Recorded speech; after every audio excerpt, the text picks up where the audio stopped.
this social element that was lacking during the pandemic is actually what's hurting education more than what we tend to call learning loss. And that's really important. So if you're going to focus very much on the personalization of the learner support through the technology, you're at risk of missing something.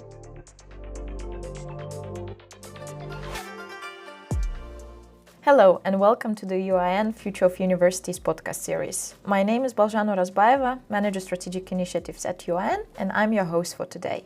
In this episode, we have invited Carla Aerts, currently Strategic Advisor at Erasmus X Innovation at Erasmus University of Rotterdam, to explore the potential of AI to reshape higher education. Join us as Carla shares her 2 decades of experience in EdTech, discussing how personalized learning and interdisciplinary approaches enhance educational outcomes. It's my pleasure to welcome Carla Aerts, who is a strategic advisor with Erasmus X Innovation at Erasmus University of Rotterdam. But that is only one of the many affiliations and interesting things that Carla is actually doing. So thank you so much for finding time to have this conversation with me. I'm very much looking forward to hearing your insights on the future of higher education and how can we basically innovate that field with the ethical use of AI and EdTech. So very much looking forward to hearing from you how we can enhance the higher educational processes with the power of technology. Thank you so much for joining me. Thank you, Balshan. Hi, everyone. It's great to be here. Yes, I've been involved in the world of EdTech and learning with technologies for over 20 years, from early years to higher education, less so in lifelong learning a little bit, but not in corporate learning. I'm very much in the formal and informal education space for younger people on the whole. And obviously that includes quite a bit of work with universities. I'm also a member of DEFI, which is the Digital Education Futures Initiative at Hughes Hall at Cambridge University, an initiative that was started by Professor Rupert Wegerif, who's very involved in kind of dialogic pedagogy, which is incredibly relevant for the era in which we find ourselves now with generative AI, because we go into dialogue with the machine and dialogue with other peers and dialogue with ourselves through the means of technologies and augmented by technologies. I fell into this field by accident quite a while ago and found it so interesting that I increasingly got enveloped by it, really, to be honest. And, I'm also very interested in the science of learning and the learning sciences to influence how we look at the use and the design, especially of these technologies. Because one thing education hasn't been very good at is actually looking at the potential of these technologies to change things. It's always been more of a late arrival to the table and a late adopter, and higher education even later on the whole than often the school sector. And then with that late adoption often came a kind of an approach of retrofit. So let's fit the technology into what we're doing now, rather than let's use the technology to do something else or to augment what we're doing. It's a quite fascinating field that we're finding ourselves in, especially with all of those effects of biotechnology and all of the big trends that are happening right now in the world. But it's difficult to actually envision the role of AI and EdTech in how it will be revolutionizing the future of education. So I was wondering if we can maybe touch on that and specifically also talk about how we can better foster personalized learning experience using the EdTech and AI specifically. Yeah, sure. The kind of idea of revolutionizing education is a very interesting one, because when you look at the early startup world in EdTech, before AI came on stream, every startup I spoke to at the time was like, we're going to change education. And every time I asked them, what do you mean? Because education, there's no such thing as one way or one form of education. It's such a messy and wide field that isn't just about K-12 or higher ed. It's also very much about context and cultural relevance and all these things. So it's messy. So that's one thing. So to revolutionize it at scale, which is what the tech companies are trying to do, is actually quite hard because it is so messy and it is so contextual. And then also there's been a quite a resistance, I suppose, or a lack of understanding by education in terms of what it needed to do to make this successful. And that I'm not blaming education or educators for that at all, because the aim of education is also to bring stability and certain values and approaches to teaching and learning that give a safe environment in which that can happen. And of course, if you start looking at disruption of technology, this can become jeopardized quite easily. Revolutionizing education through the means of technology is a huge topic. And so we could be spending hours talking about this and not finishing this podcast. So that's why, to your question on personalized learning, I thought it would be useful to hone in on that a little bit. Because obviously personalized learning started with the onset or the rise of machine learning. So pre the generative AI era, where companies and startups started to look at the potential of technology to personalize learning using machine learning algorithms. Initially, I would say the approach was not always artificial intelligence or machine learning driven, and was very much rule-based algorithms that defined how adaptive learning was going to work. Now, personalized learning is definitely necessary. It's incredibly important. But I also think that to some extent, we are potentially going a bit too far with the personalization. Because ultimately, if you come out of education, you still need to be able to relate to your peers. You still need to be able to function in environments that aren't always that personalized to you. So that's one thing. But also the other thing is that what we've forgotten a little bit with the technology and the power of it is that actually learning and education is a very social discipline.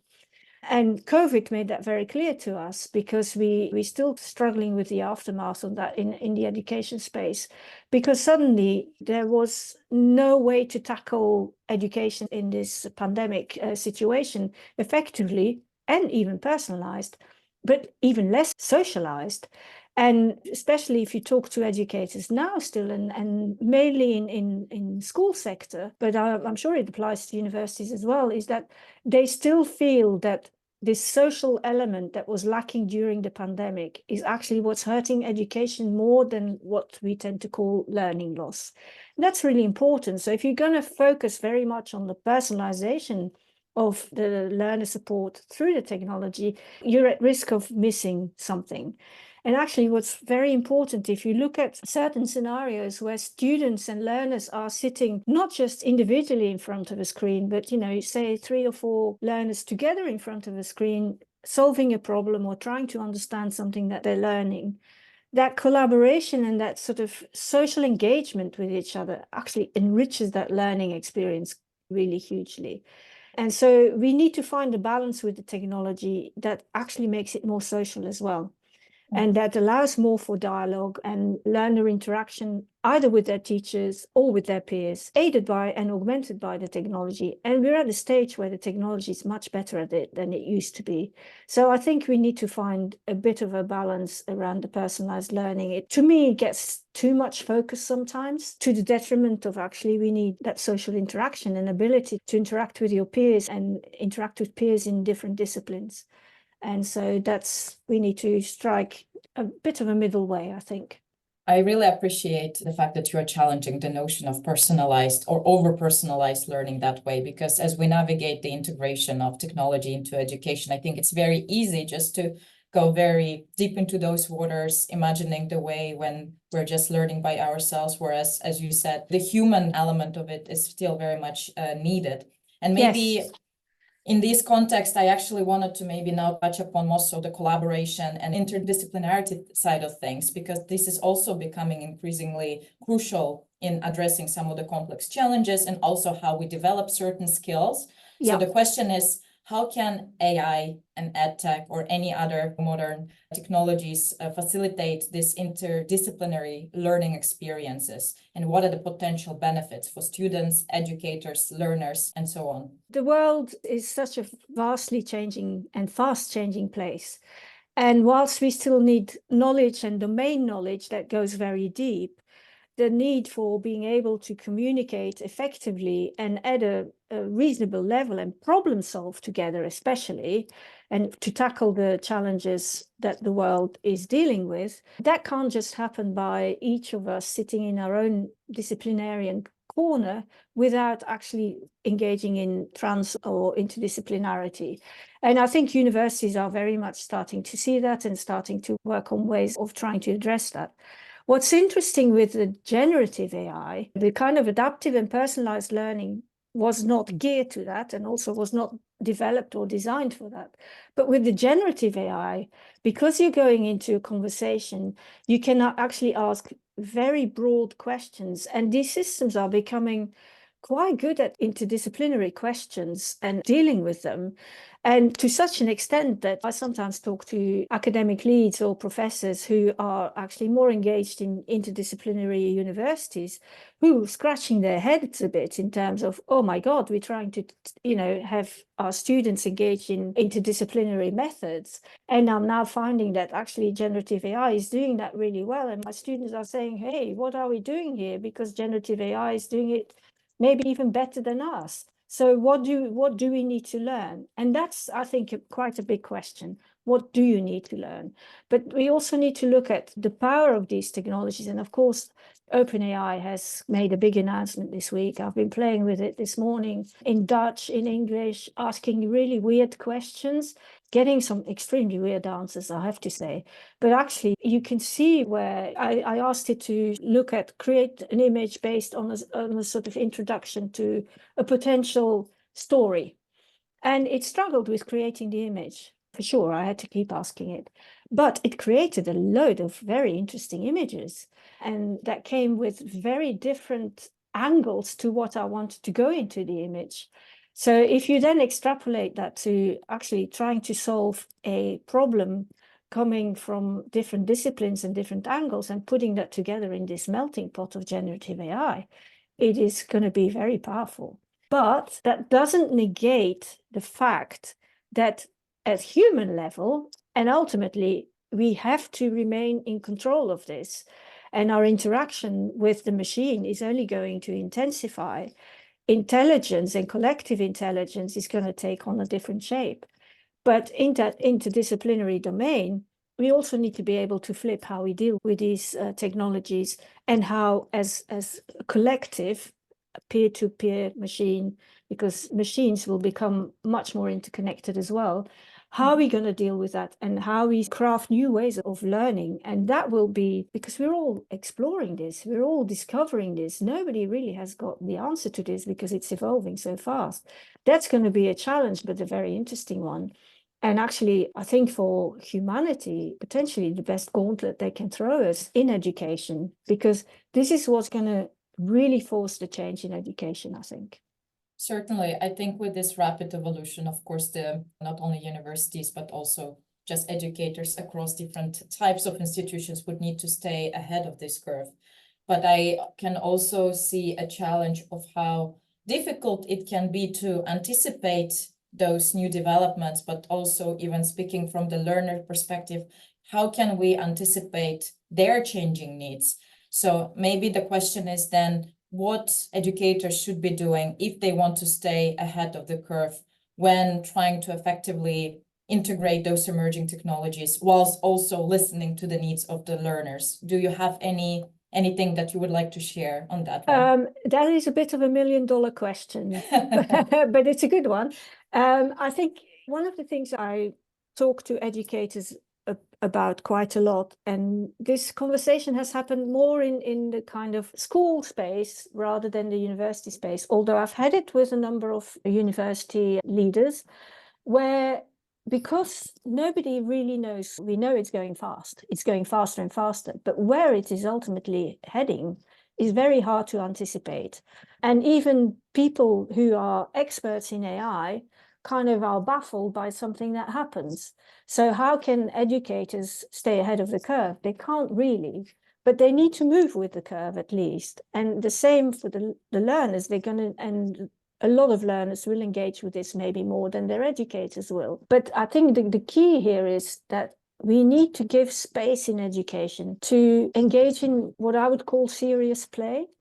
So a kind of experimentation with these technologies that are carefully scaffolded, that bring learners and their tutors together, and students and tutors together, where they tackle a challenge together. But it's done in a kind of experimentation type environment and a discovery type environment. Google, they have this wonderful thing that they allow engineers once a week to give them an afternoon where they can come up with new ideas. So they can ideate and play around with new ideas. And obviously for Google, that's very interesting because new ideas come out of this. We need to have a similar approach in education now, I think, where actually it's not just about, okay, what you're being taught. It's also about what you learn, but even further, it's experiment and discover. And I think we need to start building that into university curricula.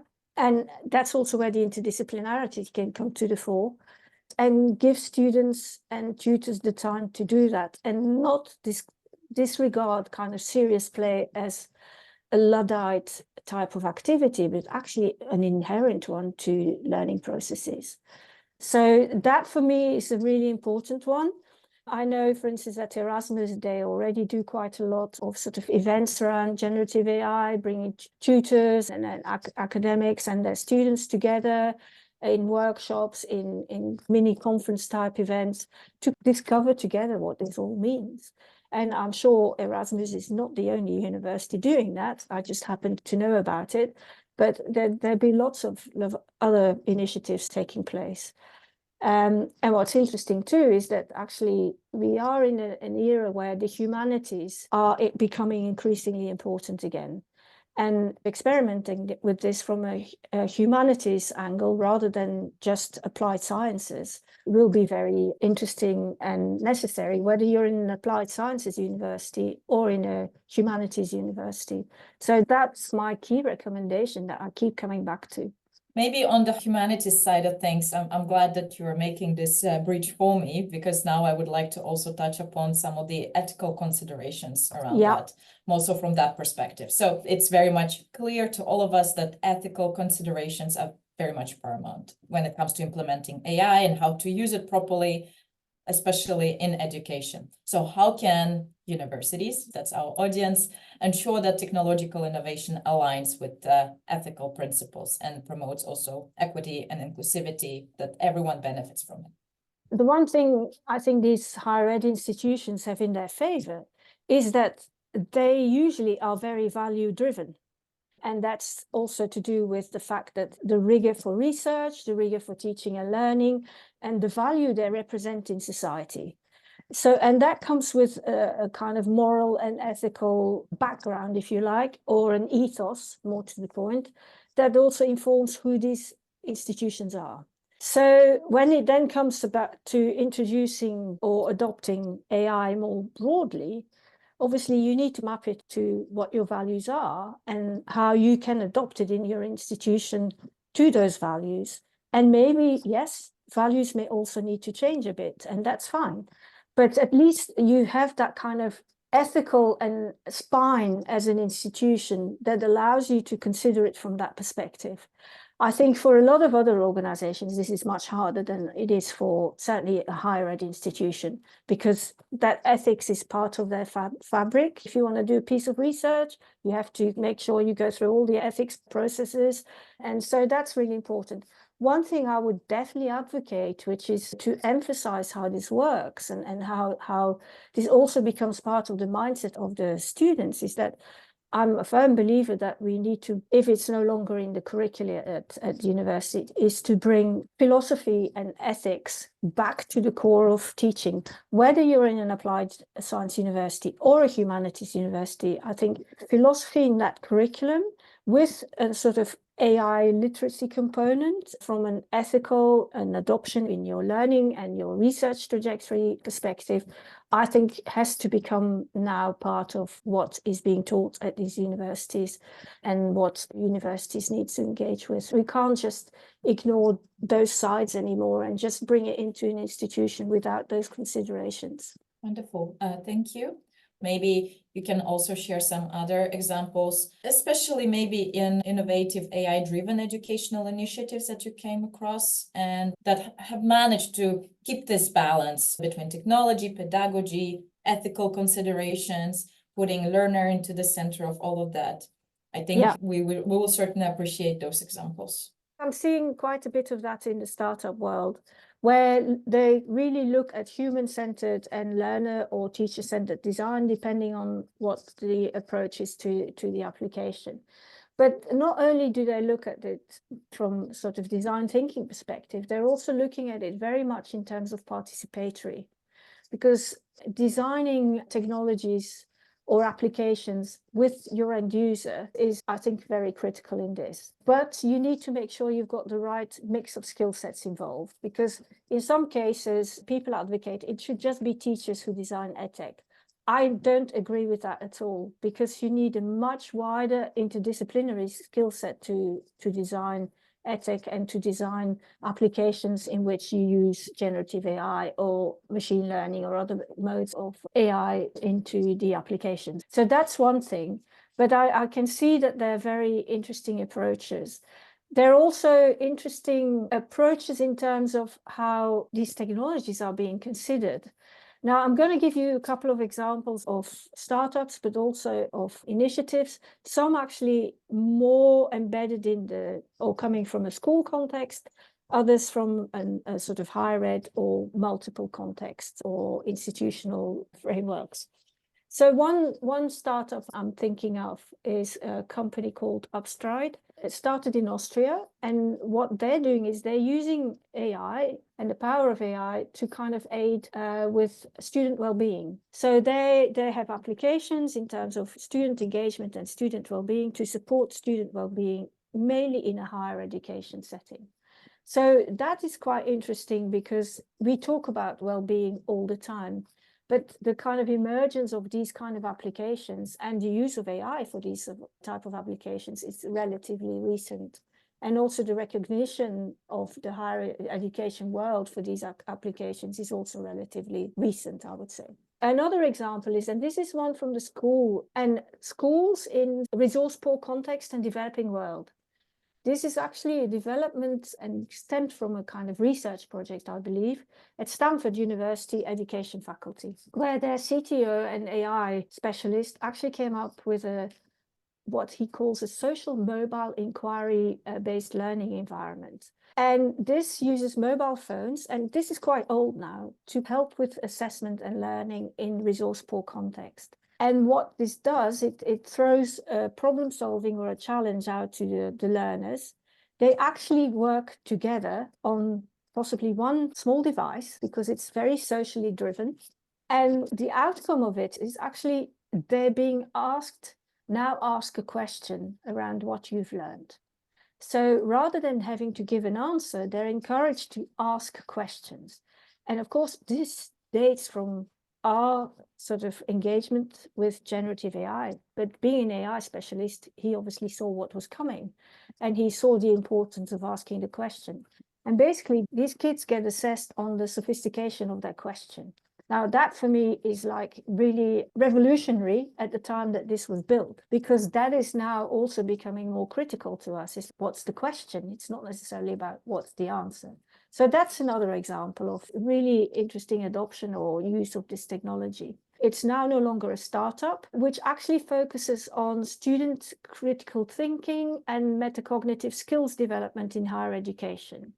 This is now part of the Clarivate group, and the sort of application is called Alethea. And what this does, it uses essays or papers that students have written, and it will actually go onto a journey with the student to explore, like, why have you written this? You can write this better. You can actually, what made you think it like this? This is maybe a bit too superficial. I'm simplifying for the sake of this discussion, what this all does. But this uses generative AI to really push students to think further. Now, that for me is also a very interesting use, especially for a higher ed context. The last example I wanted to share is actually going back more to the school setting, or outside of school, to be honest, but for the K-12 sector. And you may have heard of Khan Academy, which obviously is very successful. Now, when generative AI appeared, Sal Khan immediately had an AI tutor for remedial learning. So the AI tutor that is using generative AI should never be the tutor and the sole tutor for K-12 students. But when you're dealing with either a teacher not being in school, a shortage of teachers, or more to the point, a student is getting stuck and could do with some help, then these applications are incredibly powerful. And that's a very positive use of generative AI, not as a full replacement, but as an enhancement and an addition. And it's these kind of initiatives that will drive the revolution in education, which to some extent will be organic. But it's also playing into all the kind of skills and the needs that current students actually have. Fascinating examples. Thank you so much. I especially like how you also were able to show us how different sides of learning could be addressed by different means when it comes to that technology. So that was extremely helpful. And also now being mindful of time, maybe I can pose my last question, a little bit forward-looking, as if we're not already talking about quite interesting technologies to begin with, but still looking ahead, what actionable strategies would you recommend for universities, for educators, for learners maybe, on how they can embrace this transformative potential of that technology in education? Okay, so that's a massive question. So I'll try and kind of answer it, a little strand of it. For me, what's really important here is that universities have the reputation of being in ivory towers. Now, we need to break the ivory tower, and the technology will also do that. And where, for me, the link is very important is actually, what does the world and society need? And what does it need, not just in terms of careers or workplace, because that's only one part of a person's life, but actually, what does it need from people's lives to thrive in the future and to tackle these challenges?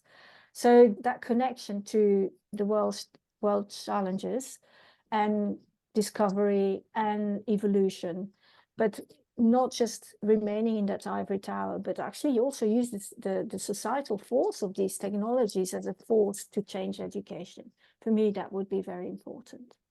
Thank you very much, Carla. That was very interesting and very useful. I'm sure everyone has benefited heaps from this conversation. And yeah, I would also like to thank everyone who was able to join today and whoever is going to listen to this podcast. Thank you very much, everyone.